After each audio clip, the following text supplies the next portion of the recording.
Today, miss, so this is my family genogram.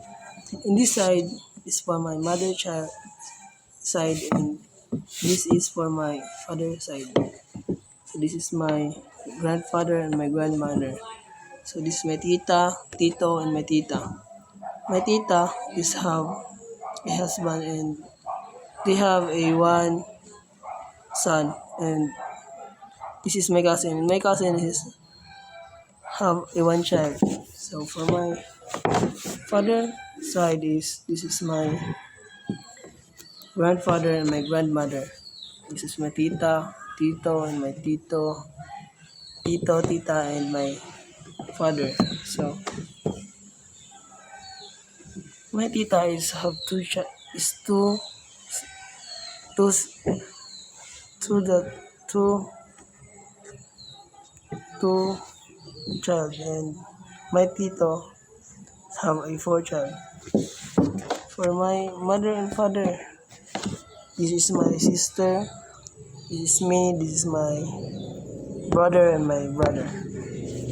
So this square is represent that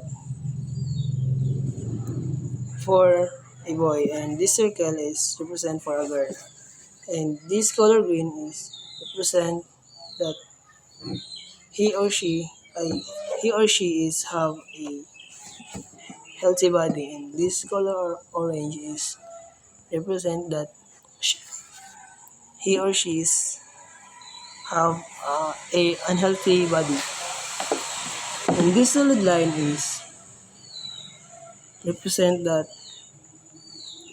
they they are married, and this a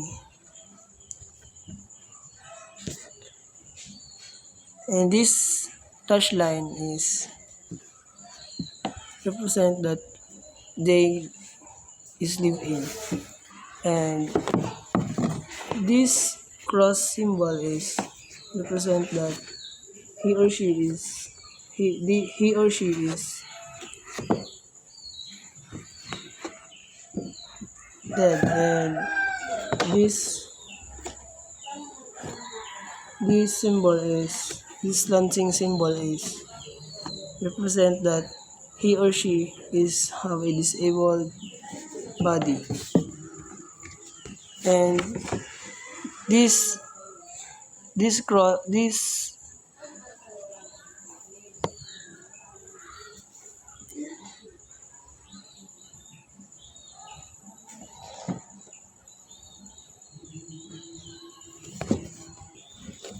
two slash is represent that they are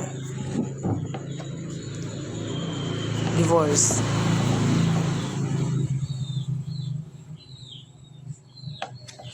And that's all, miss. This is my I hope that you understand my family genogram, and that's all, miss. Thank you.